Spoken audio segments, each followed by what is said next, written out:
ठाकरे के कारण महाराष्ट्र की राजनीति ने एक नई रफ्तार पकड़ ली है। राज ठाकरे हिंदुत्व की पिच पर अब खुलकर बल्लेबाजी करते हुए नजर आ रहे हैं और इसके बाद अब बड़ा सवाल यह है कि हिंदुत्व के पोस्टर बॉय बनने की कोशिश कर रहे हैं क्या राज ठाकरे? क्या महाराष्ट्र में राज ठाकरे मतलब उनकी पार्टी एमएनएस शिवसेना का विकल्प बन चुकी है? अब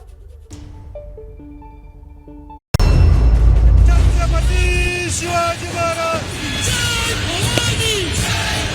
सन्माननीय राज ठाकरे यांचा लाउडस्पीकर पर आजान के विरोध में हनुमान चालीसा की चुनौती देने वाले राज ठाकरे ने रविवार को औरंगाबाद में शक्ति प्रदर्शन करके अपने चचेरे भाई उद्धव ठाकरे की परेशानी बढ़ा दी है।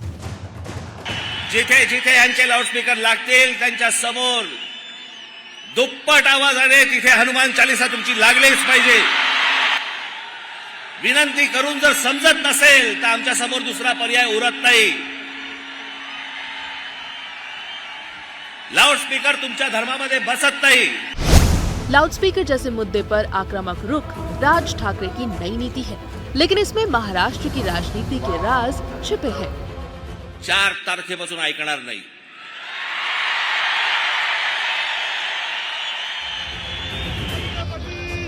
हिंदुत्व के मुद्दे पर राज न सिर्फ सबसे आगे दिखने की कोशिश कर रहे हैं, बल्कि खुद भी बाला साहेब के लुक में नजर आ रहे हैं। सन्माननीय राज ठाकरे यांचा हिंदू जननायक माननीय राज ठाकरे यांचा।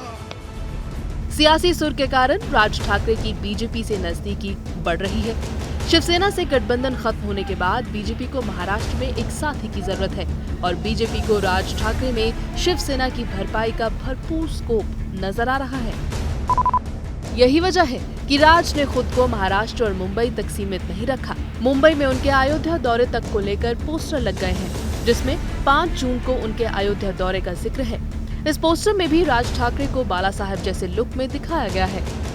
बीजेपी का लाउडस्पीकर बताकर राज ठाकरे पर वार करने वाली शिवसेना ने अब उनकी तुलना रावण तक से कर डाली है। काही लोकांना सत्ता असल्याच अहंकार असतो, तर काहींना सत्ता गमावल्यातून सुद्धा एक वेगळा अहंकार निर्माण होतो।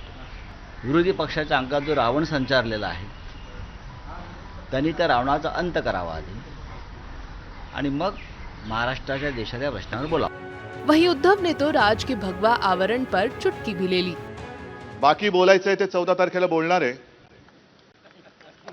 आज फक्त अरविंद जरा मला वाटलं भगवी शाल द्याल तुम्ही, पण तशी काही गरज नाहीये। राज ठाकरे के औरंगाबाद के भाषण की जांच हो रही है। महाराष्ट्र के गृह मंत्री भी पुलिस अधिकारियों के संग बैठक करने वाले हैं। राज ठाकरे भविष्य में शिवसेना की राजनीति के विकल्प बन पाए या नहीं बन पाए, लेकिन उनकी रफ्तार ने महाराष्ट्र की राजनीति को प्रभावित जरूर किया है। तो ये साफ है कि हिंदुत्व का महाराष्ट्र में सबसे बड़ा चेहरा बनने की डगर पर चल पड़े हैं राज ठाकरे और इसी से जुड़ा हुआ सी वोटर का आज का सवाल अब आपके सामने रखने जा रहे हैं। सवाल यही है कि साहब ये लाउडस्पीकर विवाद, इससे महाराष्ट्र में राज ठाकरे हिंदुत्व का चेहरा क्या बन पाएंगे जैसा कि राज ठाकरे चाहते हैं? जवाब देख लीजिए आप। 37% कह रहे हैं हाँ, नहीं में 33% जवाब दे रहे हैं, पता नहीं कह रहे हैं 30%। तो कुल मिलाकर मामला जो है वो हाँ और ना के बीच काफी बराबरी का नजर आ रहा है। आइए सीधे आपको लेकर चलते हैं। हमारे साथ हमारे सहयोगी रौनक कोकड़े इस वक्त मौजूद हैं। रौनक, मामला आंकड़ों के हिसाब से काफी बराबरी का नजर आ रहा है, लेकिन एक बात जो बिल्कुल साफ है वो ये कि राज ठाकरे हिंदुत्व का सबसे बड़ा चेहरा बनने की डगर पर महाराष्ट्र में आगे बढ़ चुके हैं। जी निश्चित तौर पर रोमाना ऐसा कहे तो गलत नहीं होगा, क्योंकि अगर देखा जाए तो जब से उन्होंने हिंदुत्व का कार्ड खेला है पिछले 1.5 महीने में वो 3 रैलियां लगातार बैक टू बैक कर चुके हैं और कल की रैली में भी उन्होंने जिस तरह का बयान दिया है वे मराठवाड़ा और विदर्भ के रीजनों में भी आने वाले दिनों में आपको रैली करते हुए दिख जाएंगे। दरअसल राज ठाकरे पर लगातार ये आरोप लगते रहे पिछले दिनों कि वे अपनी राजनीति को लेकर बहुत ज़्यादा सीरियस नहीं रहते, कई मुद्दे पकड़ते और छोड़ देते, लेकिन जिस तरह से हिंदुत्व का मुद्दा और खासतौर से लाउडस्पीकर का मुद्दा उन्होंने उठाया है उसको लेकर वो कंक्लूडिंग तक ले जाना चाहते हैं ऐसा दिख रहा है। क्योंकि कल का भी जो उनका भाषण था, साफ तौर पर उन्होंने कहा कि 4 तारीख के बाद मैं किसी की भी नहीं सुनने वाला। तो कुल मिलाकर राज ठाकरे का भाषण जो है हिंदुत्व की लाइन को बड़ा पोस्टर बॉय बनते तरफ वो जाते हुए जरूर दिख रहे हैं, लेकिन रोमाना इस भाषण ने उनकी मुश्किलें भी बढ़ा दी है। दरअसल अब जो औरंगाबाद पुलिस है उन्होंने कई शर्तों के साथ इस रैली को परमिशन दी थी और जिस तरह का भाषण उन्होंने किया है उसका एनालिसिस जो है वो किया जा रहा है और हो सकता है कि उन पर किसी धाराओं के तहत कार्रवाई भी की जाए। जी बिल्कुल, वो कहते हैं ना कि साहब ओखली में सर डाल दिया तो फिर मूसल से क्या डरना, कुछ वही हाल इस वक्त राज ठाकरे का नजर आ रहा है। कुल मिलाकर देखना दिलचस्प होगा कि ये जो अपने लिए राजनीतिक राह राज ठाकरे ने चुनी है इसमें उन्हें सफलता मिलती है या नहीं।